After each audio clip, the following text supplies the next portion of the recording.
सङ्काशं काश्यपेयं महाद्युतिं तमोरि सर्वपापघ्नं प्रणतोऽस्मि दिवाकरम्। ॐ ह्रां ह्रीं ह्रौं स्वः सूर्याय नमः।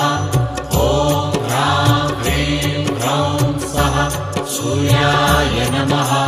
जपाकुसुमसङ्काशं काश्यपेयं महाद्युतिं तमोरि सर्वपापघ्नं प्रणतोऽस्मि दिवाकरम्।